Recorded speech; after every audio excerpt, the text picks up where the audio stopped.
Welcome, everyone, to the first meeting of Service Advisors Anonymous. I am Amy, and I am here to welcome you with my lovely, beautiful, wonderful co-host, Miss Brooke. We're supposed to be anonymous. That's okay. None of it's going to stay anonymous. No, it will not. So we are actual service advisors. I personally have been a service advisor for going on 4 years now. Yep. A lot of Me too. background in the industry. Yeah, me too. I was a new car dealership and used car dealerships. Started in a smaller repair facility, went to a new car dealership when I moved to town, and then now we both work at the same used car dealership. Toss. And it's wonderful. We have stories. We do. And that's why we started a podcast. So the differences between a new car and used car dealership, and both your experiences are not great on either side. No, they're not. No, they're not. You know, and you try to stay optimistic because we have to work for a living. Absolutely. I would say one of the main differences between a new car dealership and a used car dealership is truly the customers that come to that dealership. Strangely enough, as much as you would think at a new car dealership you would have more entitlement out of people, it's actually the opposite way. Right.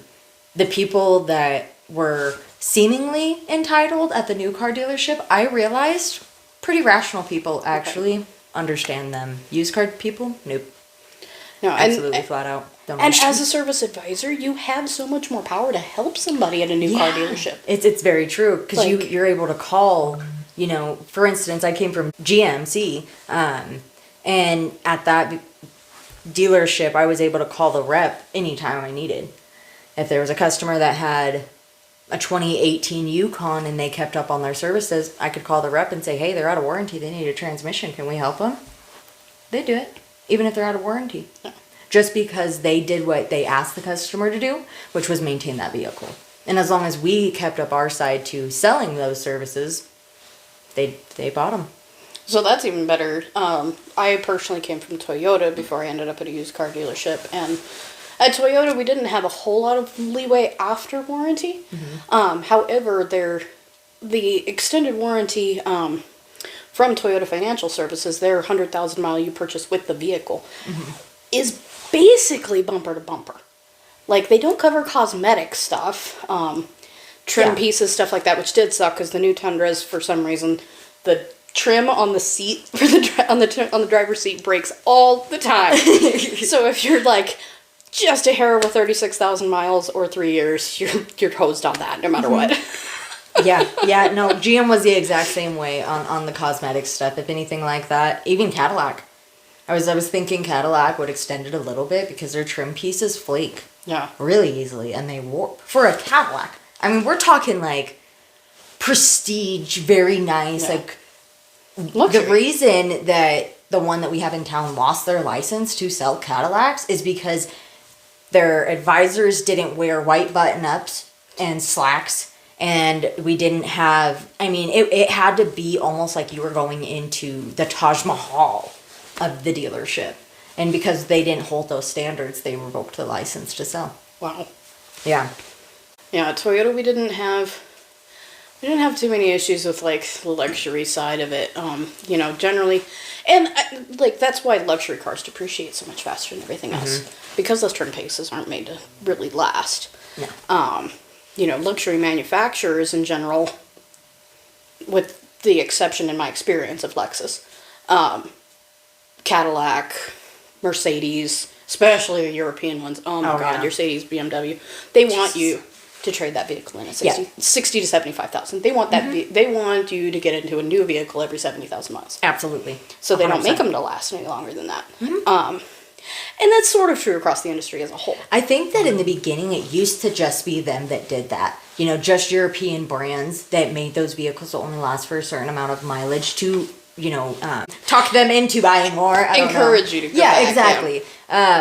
But now, I mean, since I would say, honestly, the pandemic, once the pandemic hit, I really started to see Ford, Toyota, I mean, really all of them start to like make them look really pretty, but not make them last as pretty. Right. I mean, you can't check your own oil in most of these vehicles. You can't check the your Europeans, for transmission sure, yeah. vehicle in most of these. I mean, now with Ford specifically, like my truck, the only way I can check my transmission fluid is by crawling underneath it and pulling the dipstick from the side of the transmission, which I can't even just get to by reaching up to it. Well, at least you have one. Yeah, I mean, thank I'm God. saying.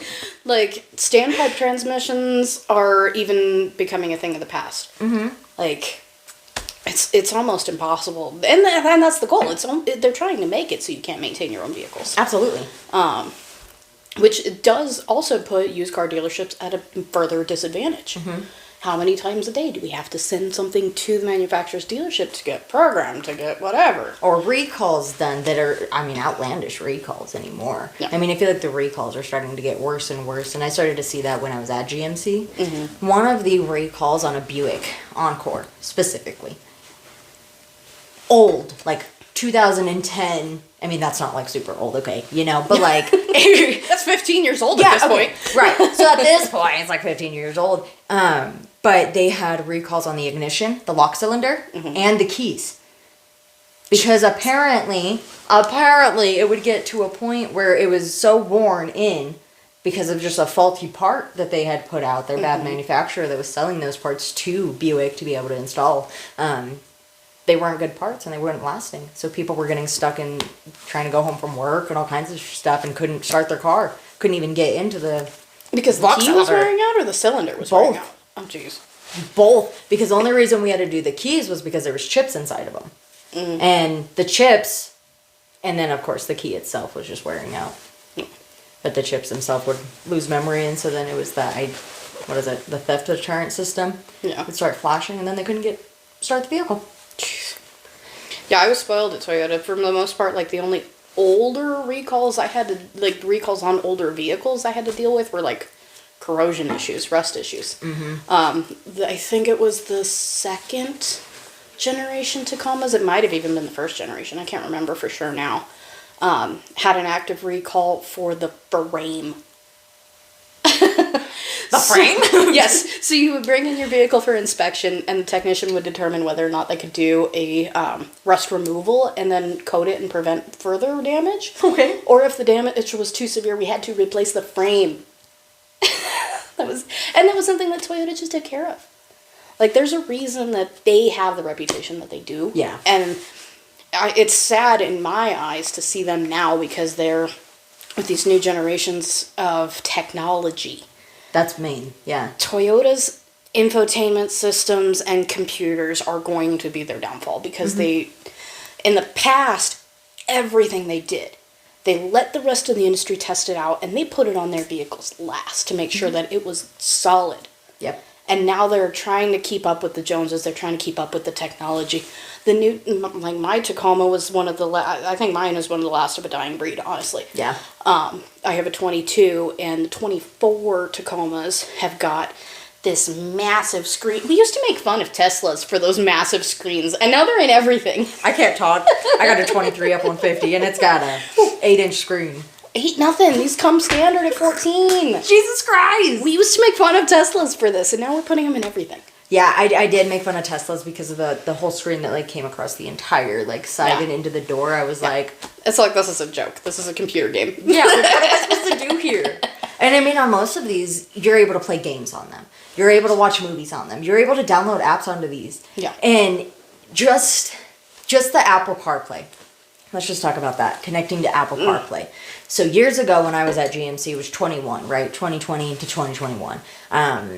I was there and we constantly were replacing the screens. The head units, yeah. And the radio themselves for whatever reason. I mean, just replacing everything we could possibly think of. And all that was happening was these devices were not ready for that technology. Right. They weren't ready to hold all of the stuff they were trying to do. I mean, I get we're trying to make things shiny and cool and new because we're trying to get people to buy them. But I mean, they still need to hold up for at least 36,000 miles. Right. The point of warranty is really supposed to entice people to buying these vehicles, not so they actually have to use them because their vehicle that should last at least 36,000 miles without any big repair happening should last. Yeah, So then they're able to absolutely. save all that money. Yeah, and the head units, like the RAV4s, just before I left Toyota, it seemed like we replaced or had to, at the very least, do a software update on the head unit on a RAV4 at least once a week. Mm-hmm. And it's the newest generation RAV4, which granted, like, I think is one of the best body styles on the RAV4. Mm-hmm.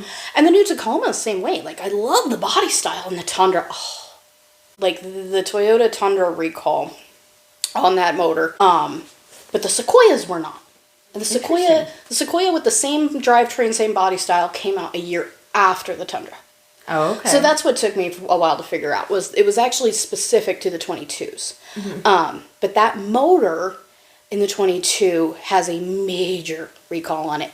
But before I left, one of the higher ups with, I don't know if it was our region or if it was an actual Toyota corporate.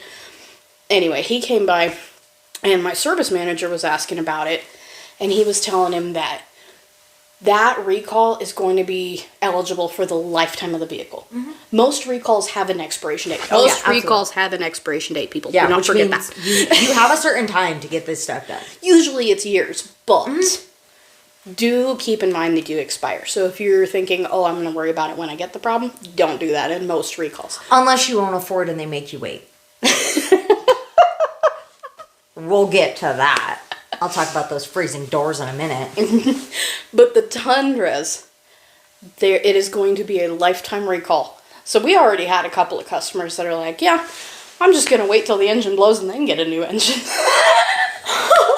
And I mean, that kind of makes sense a little bit because... Right. Like, let me get the longevity that I can out of this and then worry about it. Absolutely. And there were plenty of people that are like, I am not going to put myself in a situation where I'm on the side of the road when this happens. Mm-hmm. So they were like, as soon as the recall was announced, they're like, can I get a rental right now so I don't have this happen to me? Yeah, absolutely. And it's like, once we have a fix available for it, then we can put you in a rental for it. But I don't have a fix, so I don't know how long that's going to be. Mm-hmm. So Ford has had a recall, I think, from 2000 models. From 2000 models, I think, and it's still going on. Because at least on this truck, it's a TSB. It's a technical service bulletin, which means if it's a constant problem that has happened so many times, they're going to put it in a bulletin so that other technicians don't waste their time trying to figure it out. Chasing it down. Essentially. Yep. That's the QuickBooks version. So I had a 2018 before I bought my 2023. His name was Frederick. Okay, I loved that truck. It was a great truck. It had a 10-speed transmission. It was a 2.7 liter EcoBoost with the twin turbos. I went out one winter to open my door and I couldn't get my door open.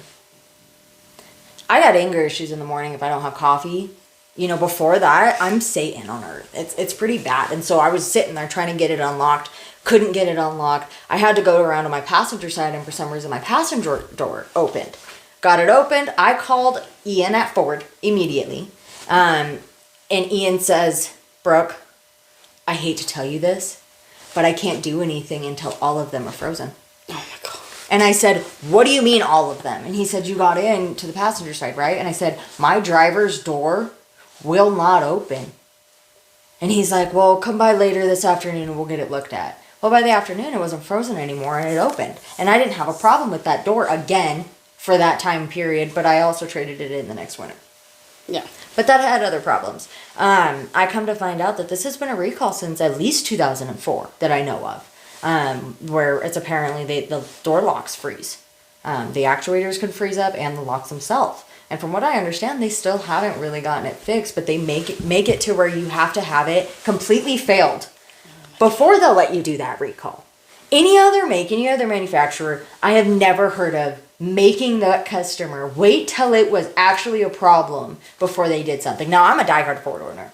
I love my Ford, and I have always drove Fords. I've had a 2000 F-150 all the way to a 2023, and I love them. I don't appreciate Ford, the manufacturer, the way that they just talk about themselves. I mean, yeah, they have to hold the lowest maintained vehicle, and by doing that, they just don't tell you to maintain it. I mean, Well, and that is becoming more standard as well. Like your cost of maintenance over the life of the vehicle, if they can advertise that cost of maintenance as so low, like that's why you have 10,000 mile intervals on the oil changes. That's why you have quote unquote lifetime fluids in the transmissions and differentials. Which, We're gonna have a whole episode on lifetime fluids. absolutely. Even Toyota from the manufacturer does not have a recommendation on changing the transmission fluid, differentials, anything like that. Our dealerships, and I found out other dealerships just tell you don't do it. Our dealership was partnered with BG. Okay, yeah. So we sold the BG fluids. So is GMC, actually. So we recommended the transmissions at 60. And actually, if you, the weirdest one to me, if you had a rooftop cargo box, it dropped the recommendation to 30,000 miles on your transmission service. Like what? I'm sorry. Hold on, back up. That doesn't make sense. And I guess it just increases the drag, so maybe the transmission's working harder, but that was a weird one to me. God, yeah, you know, and I also witnessed at GMC, at the new car dealership, so BG, we heavily incorporated. I mean, to the point where we had hot glued empty cans of BG at our desk to present to our customers. So anytime they came in for an oil change, we were like, you should do this triple pack right here. Comes with your order. With your oil change, it'll make it, you know, $365 or something like that. And people with GM vehicles, I will say, are so happy to maintain those vehicles. So happy to keep up with what they need to. Yeah. And GM rewards them for that. And that's something, I mean, I don't like GM vehicles just because it's not my style. Not that they're bad looking vehicles. Don't come at me. But because it's just not my style, right? Everybody's got a cup of tea and it ain't mine. Absolutely. Well, and I think a lot of that is actually people that maintain their vehicles at their brand dealership. Yeah. That's because they want those vehicles to last forever. I had a customer with a 2016 4Runner with over 400,000 miles on it. Oh, yeah. I actually have one that he came in pretty regular. She was a traveler. I don't know where she lived.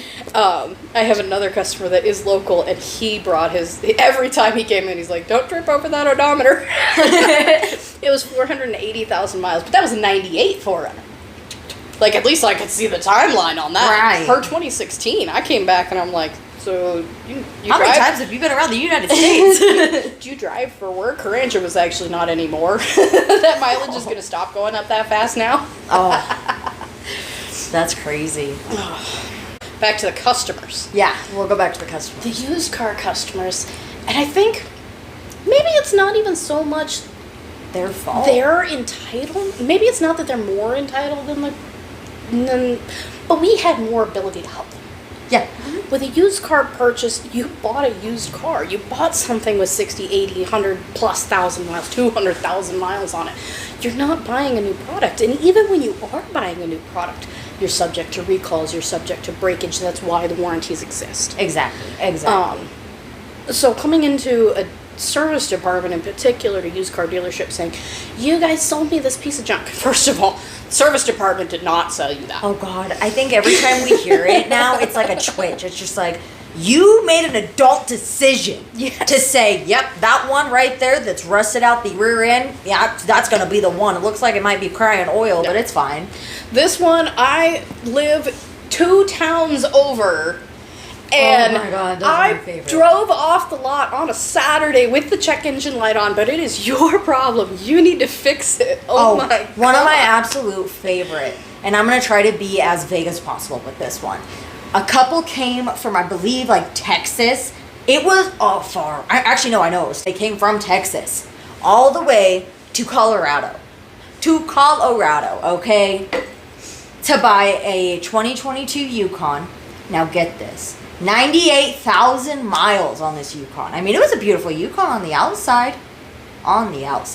So from what the customers seen in the pictures, it looked really great. It looked like a nice vehicle.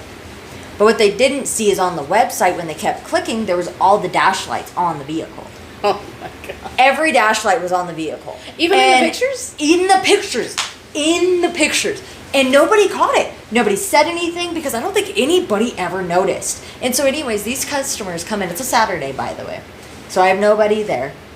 They come in and they're like, why are all these lights on? And I'm like, I think 3 modules are going dead. in this vehicle, is what Sean and I ended up deciding, one of our technicians, that there was 3 modules that were just throwing out stupid information to the vehicle. And its headlights weren't working. There was half of the infotainment center that wasn't working because it has like the electronic cluster, and then it has the heads-up display over here that, I mean, half of it was working. And every light on the dash was on. The ABS, traction control, lane assist, I mean, everything was on. And this lady looked at me and was like, well, why did they let me drive all the way down here if they knew that it was like this? And I said, because they don't listen to me. I tell them something, and in a salesman's world, it goes in one ear and right out the other. Yeah. And it is the hardest part of our job. Trying to counteract what sales says and what they do. Because no matter how much we tell them, no matter how much we say, hey, maybe like, hold up. Let's just make sure the vehicle's safe for this customer. Well, I gotta make a sale. Well, yeah, and that attitude of, let me make, the sale comes first. The sale should not come first. The customer should. The customer and the safety of the vehicle should come first. And like the infotainment center, whatever. That would have been what it was, right. Who cares if the luxury features don't work? I mean, I know the customer cares, but as far as like, is mechanically sound, are you going to break down? Yeah, is this vehicle going to make it to Texas? Exactly. And they drove. That was the thing. They drove their trade-in all the way there. They didn't fly.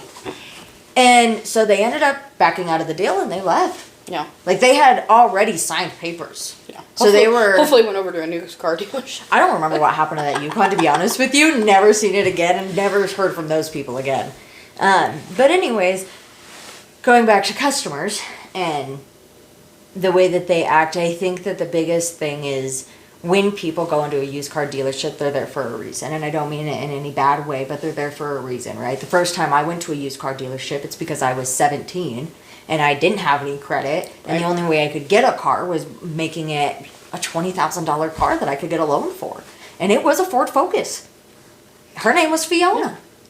Yeah. And I mean, I found even at the used car dealership, I had to have a co-signer because I had no credit. How are they going to loan? Yeah, I'm going to give this 17-year-old girl $20,000 car, you know, for a loan or whatever.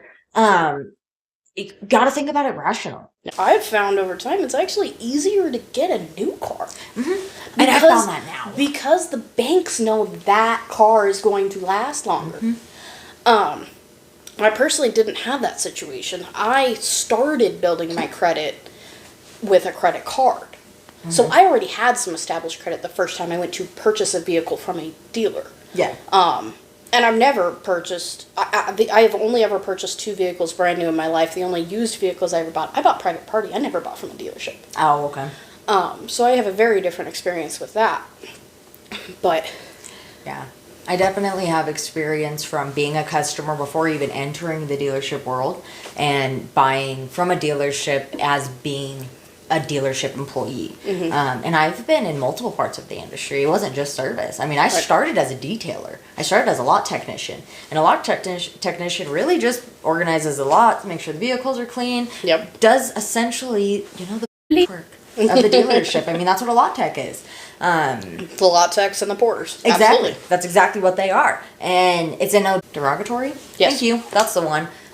Way, anyways. But no, that is really how it is. I mean, it's just like lube techs. Yep. All the same thing. You guys do the unfortunate work. Sorry about it. Tough luck. We all had to be there at some point. So that's where I started. I went from there to being more of a manager for detail. I wasn't exactly the manager. I had another boss above me in detail, but I was like the supervisor. There's the word. I was a supervisor. And so anyways, after that I went to GMC and I then started in service. And so in the dealership world as a total, I've been there for 5 years. Yeah. Because, 2020. No, 2020. 2020 is when I started in the dealership world. Yeah. That's crazy. That's 5 years. I know. I was thinking about that the other day. I started at my first shop in 2021. Like, it's wild to think back on that now. And I miss that shop. You talk about that a lot. Yes. And what about, let's talk about that for a minute, because I mean, just in the time that I've known you, you have talked a lot about how much you loved that shop and comparing it to where we're at now and even at Toyota. Absolutely. Working at an independent repair facility, you did not have, number one, you didn't have sales breathing down your neck, which was way less of an issue at Toyota than it was at a used dealership. For the most part, the service manager and the sales manager worked together on making sure vehicles were ready and things like that. So you did not have salespeople breathing down your neck all the time. For the most part, the only time I ever saw the salespeople come up onto the service drive was if they needed to put air in tires and weird, remove license plates and stuff like that. Then we had tools on the drive for them to do that.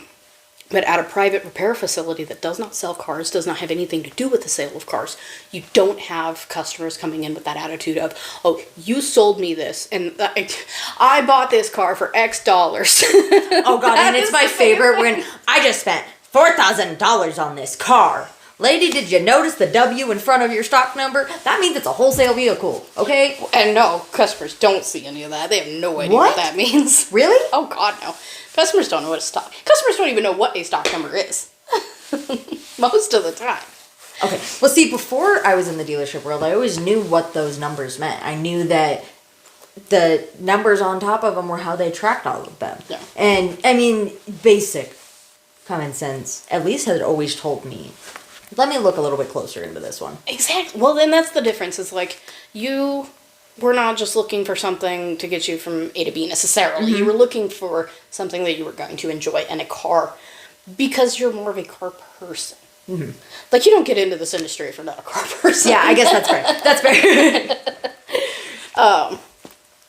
But it's not at all the same world working in a private repair facility. Right.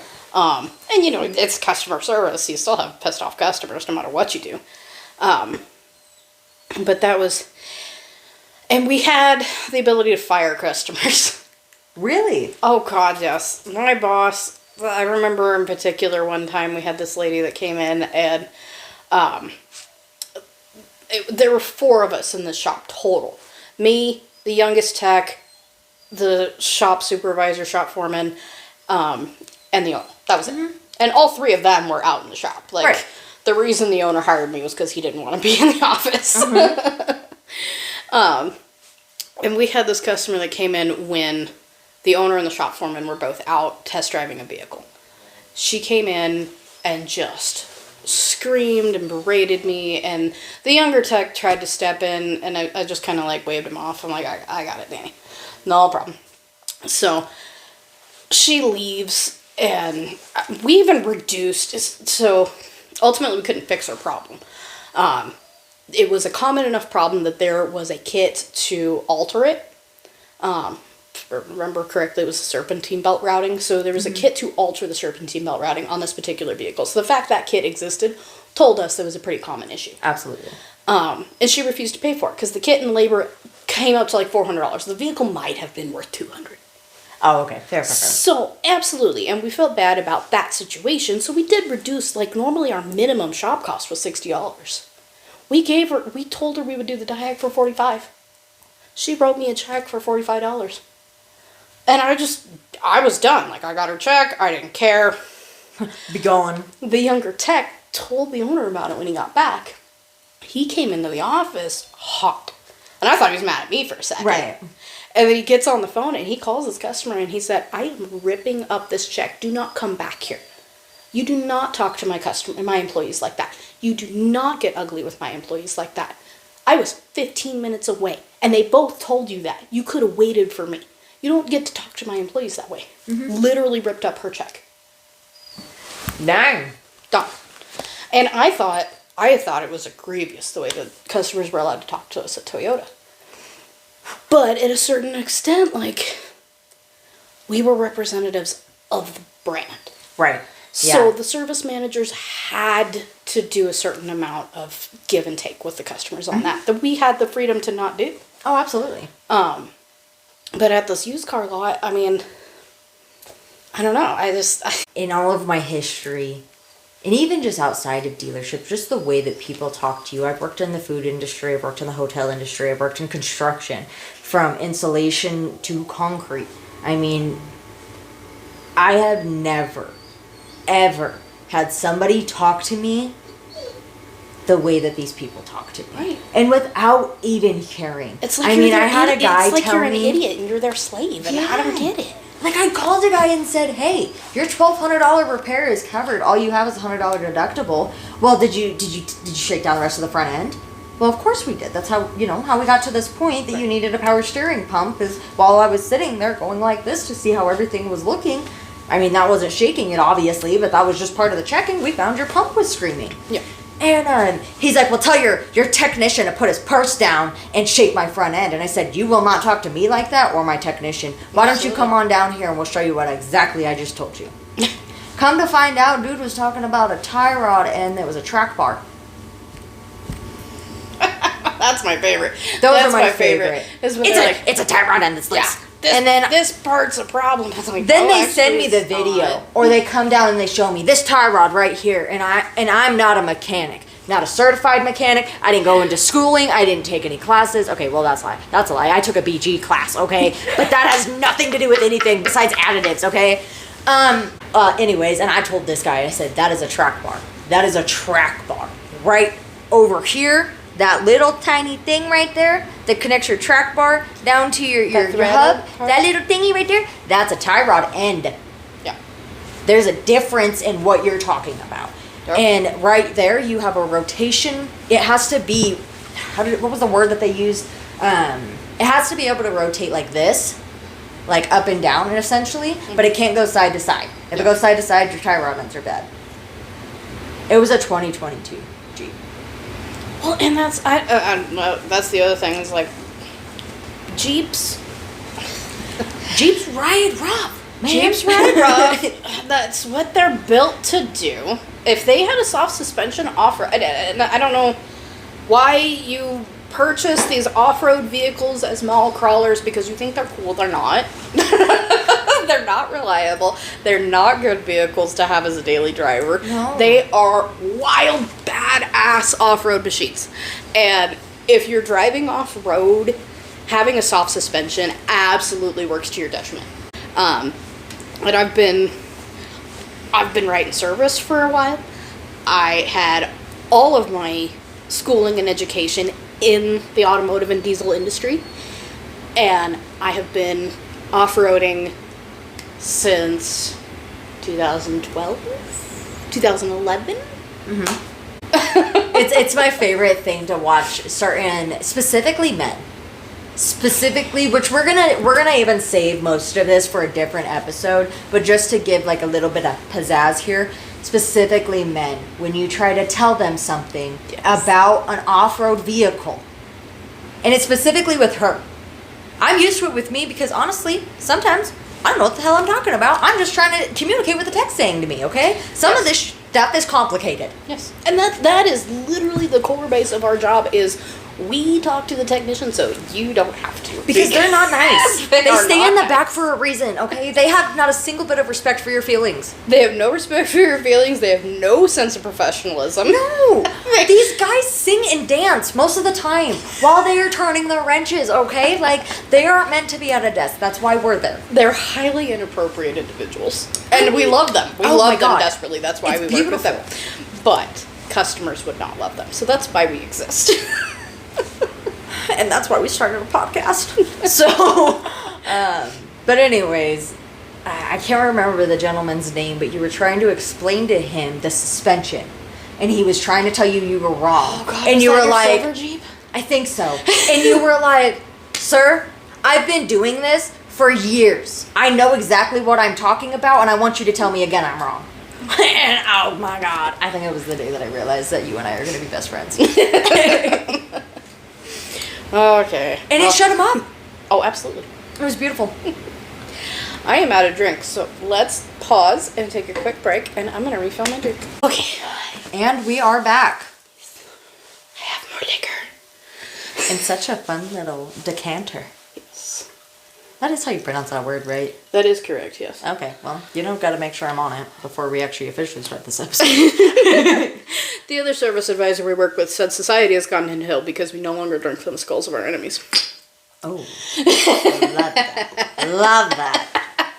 That is amazing. Oh my goodness. So the title of the episode is Oil Changes Are a Scam, and we have never even touched on that yet. So maybe we should get into that. We just wanted to give you a little bit of perspective of who we are, what we're going to talk about, but we're going to get right into it now at this point and what we were actually what we were supposed to talk about from the beginning. So, people, we are not lying. No false advertising. We're not being dramatic. I swear to the Lanta, people will walk in and tell me oil changes are a scam. Yes. And you know, I never heard that at Toyota. I didn't hear it at GMC. I did hear that once or twice at my first job, but no, absolutely. And any one of you can look on TikTok and YouTube and wherever and see technicians pulling the oil pan off of a vehicle that has not had an oil change in 30, 50, 60, 80,000 miles. And they pull the pan off and there's not liquid in there anymore. It is a sludge chunk the size and shape of the oil pan. Your engine oil does need to be changed. There is no such thing as a lifetime fluid, lifetime Period. oils, lifetime anything. It's not true. Just like blinker fluid is not a thing, neither is lifetime fluid, people. It really is not. Change your muffler bearings. Kidding. That's not a real thing. Kidding. Yes, muffler bearings are fake. The blinker fluid is fake. The oil changes are real. Transmission fluid is real. And there is some debate on transmission fluid, actually, because automatic transmission fluid in particular does, after a certain amount of time, across the industry. Even a CVT. Yes. Well, CVTs need to be changed way more often. If you have a CVT, okay, we'll get into that. Change it. But once you get over 100, some shops say 100,000, some shops say 150. Once you get over a certain amount of mileage without ever having doing a transmission flush, then yes, don't do it. It can and often does cause more problems than it solves. But if you're under 150,000, change that oil. If you... And not flushing it. That's not what we're necessarily talking about if you're at 150,000 or over 100K. Never been serviced. If you do a flush, there is 2 additives that go into that. It's a cleaner and a conditioner. Mm-hmm. And we're going to be mainly talking about BG because it's what we mainly experience. Right. And it's truthfully, I've taken the class. I have met Mikey B. He is one of the representatives that work for BG. He's amazing. Absolutely amazing guy. I highly recommend you look him up. He's hilarious to listen to.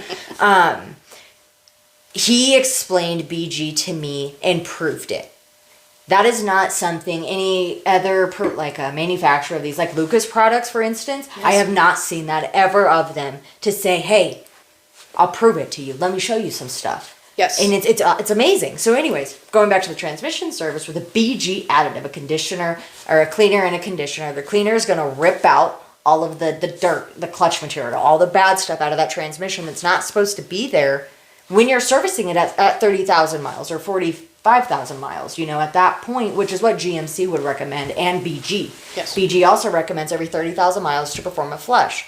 So if you're over 100K, never had one of those flushes done, even honestly, if you only had one done in that time, I would still be a little iffy on what the fluid looked like to make that decision to flush it. But anyways, there's stuff that goes into that. Over 100K, just do a drain and fill.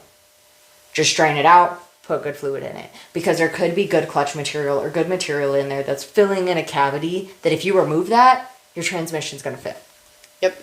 Even so with the good fluid, I've definitely seen it where I would say that's your sweet spot between 100 and 150 where, yes, you can have the technician pull a fluid sample and make that determination. Yes. Is it worth it to do a full flush or is it worth it, or can you just do a drain and fill? Mm-hmm. And by the way, small shops often don't have the transmission servicing machines that are required because to fully service a transmission the way she's talking about with the BG products, you have to run it through a machine. Mm-hmm. That is a very expensive piece of equipment and a lot of small shops just don't have one.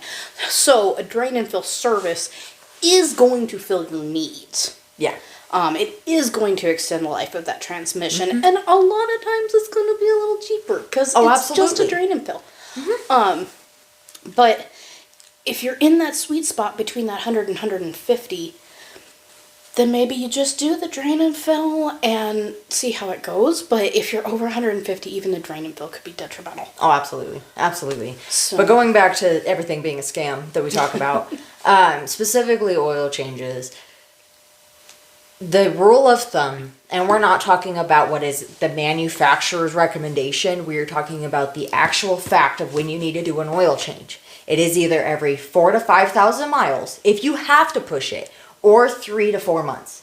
Well, and the difference there would be your type of oil. Yeah, exactly. So if you are in an older vehicle that's running a conventional fluid, every 3 months or 3,000 miles, whatever comes first. Yes, first. And my mother was bad about that. Like, she went up to her mileage. She didn't give a crap about time. My brother was horrible about it. And, if you're actually putting miles on your vehicle, it's probably fine. Like, you're probably going to be pretty close, or you're going to be doing it before you hit 3 months anyway. Absolutely. Every new vehicle I've ever had, and most of my used vehicles, I converted to synthetic. But every new vehicle, to my knowledge, since, with the exception of diesels, every new gasoline vehicle since like 2012 has come from the factory with full synthetic. Yep. And you can change a conventional to a full synthetic. You could not go the other direction. If you have a full synthetic vehicle, you could feasibly go to 7,500 miles without doing too much detriment to your engine. But the 10,000 mile interval that all these manufacturers are recommending is just too much. Yeah, they'll say 10,000 miles or once a year.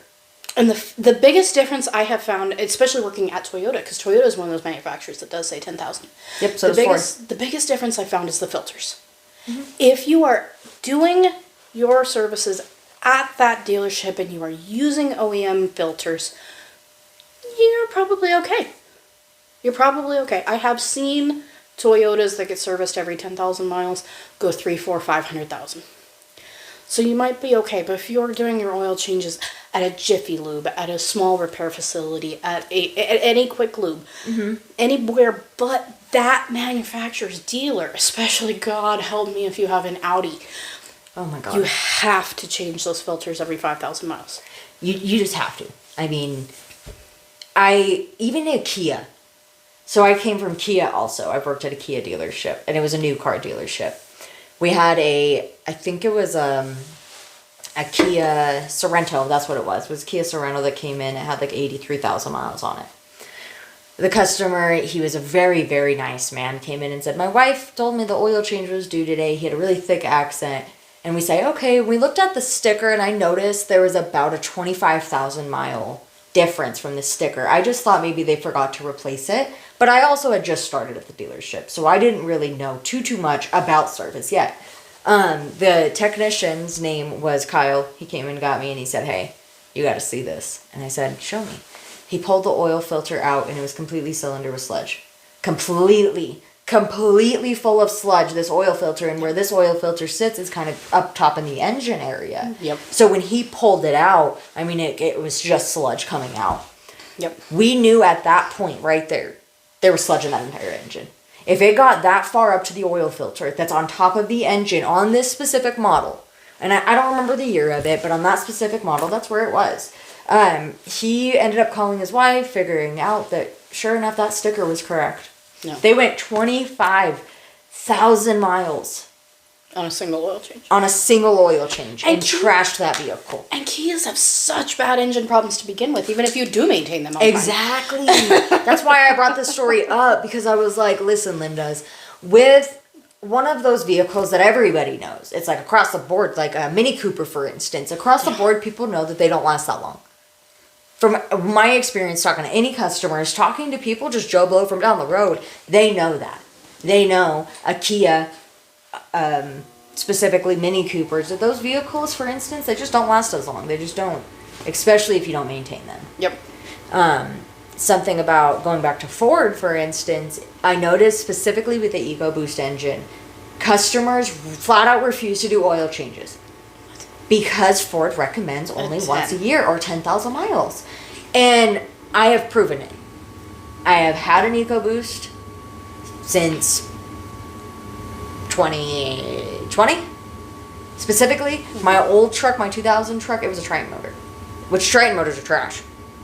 Flat out. Okay, I love Fords. Triton Motors. Nope, not me. Not a day in my life. We're gonna have some V10 guys in the comments. Listen, Lindas, I just not doing it. But my EcoBoost, I will say, it is amazing. It is absolutely amazing. Now, I over-maintain my truck. Yes, you do. I have told her she's. I am a little excessive, but I just want to see what happens. Okay, I bought a brand new truck and I wanted to test some stuff out. If I mess it up, I mess it up. It's my damn truck. I'll figure it out. But I wanted to see something. And what I have seen so far is every single one of my oil changes that they say that I'm over maintaining it, the oil is black. From a beautiful amber color, it is black. Because I have turbos. Yes. I have turbochargers. And that means that oil goes bad quicker. No. But at least in my brain. But at the end of the day, you can never do your oil change too often. Mm-hmm. Financially, maybe you don't need to.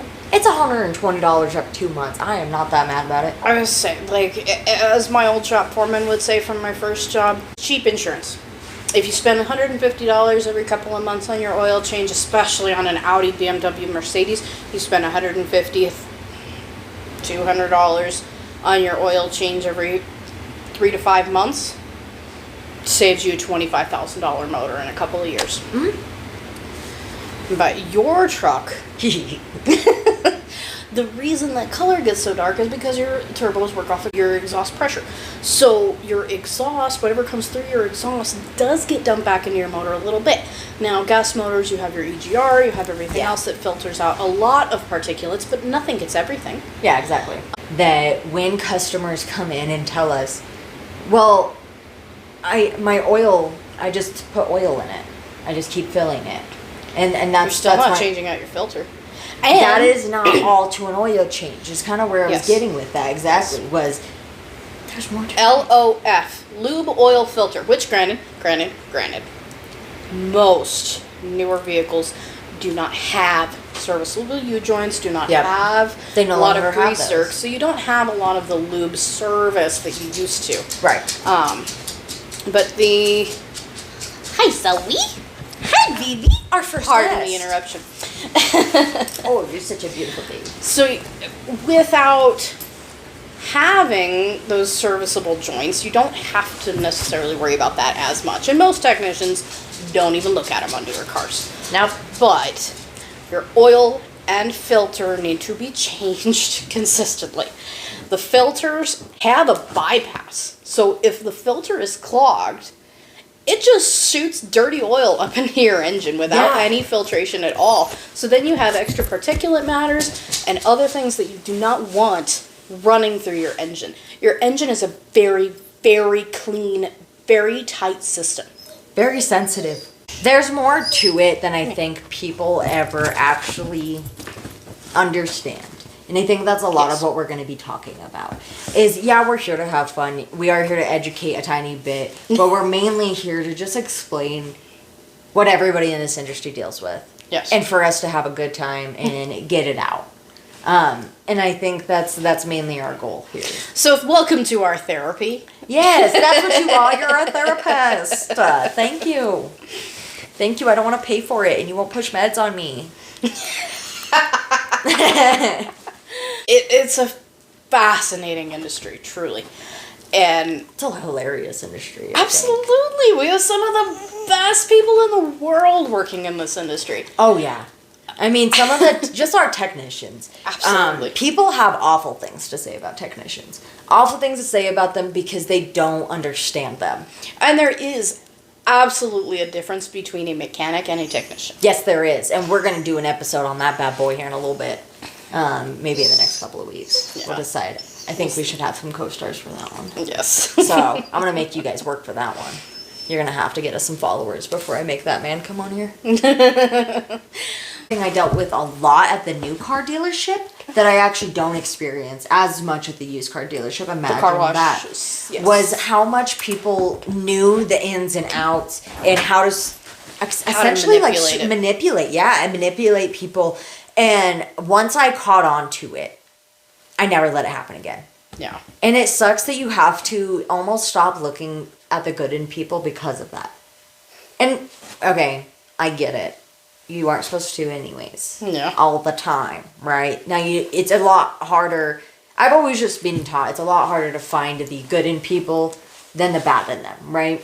It's a lot harder to find things you like about somebody rather than finding things you dislike about them. That's always what I was taught. So when it came to be that I had a customer that understood, knew exactly what we were talking about, and then sure enough, something came up, and it was screaming at the dealership, screaming in front of everybody, in front of other customers, saying that we screwed them over, that we didn't help them.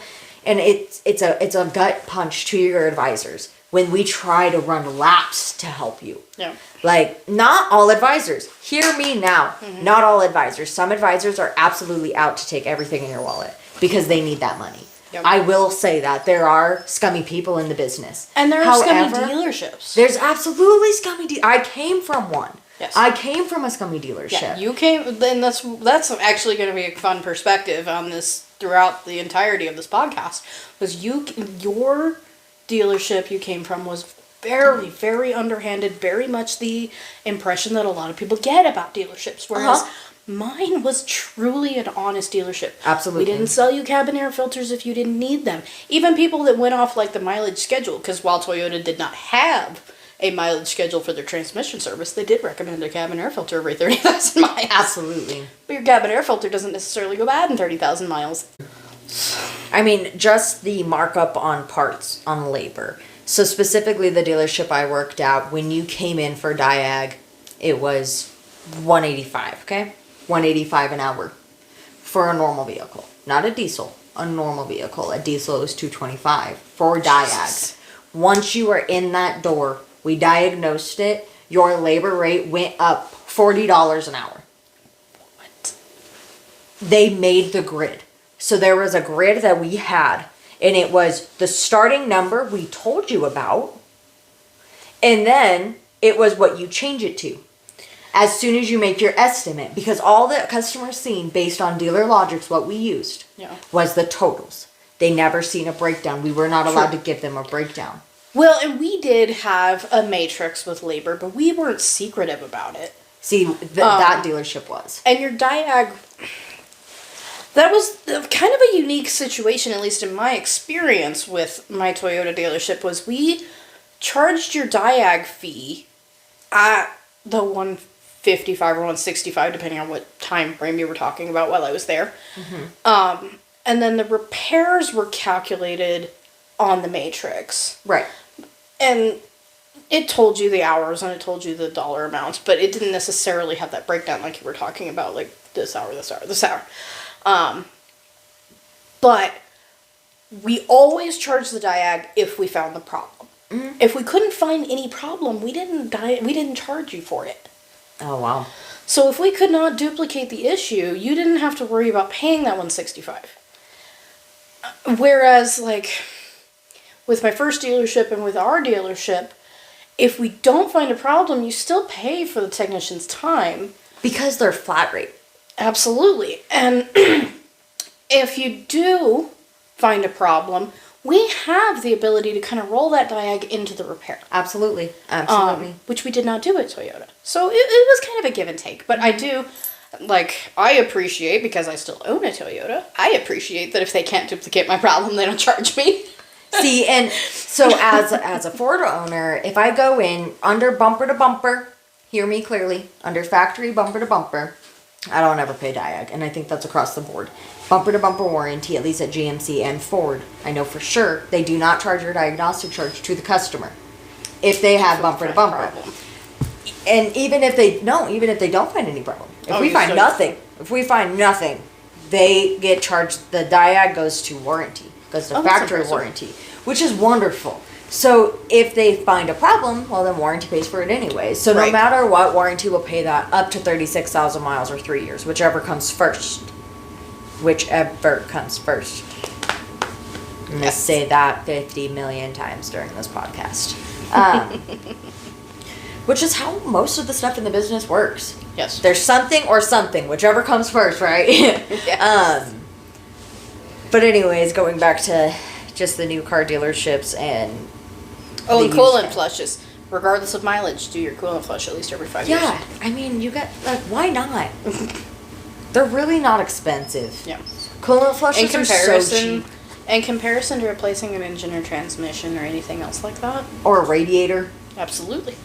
And making sure that if your grill, okay, your cosmetic grill, what you see on the outside, is broken, chipped, replace it.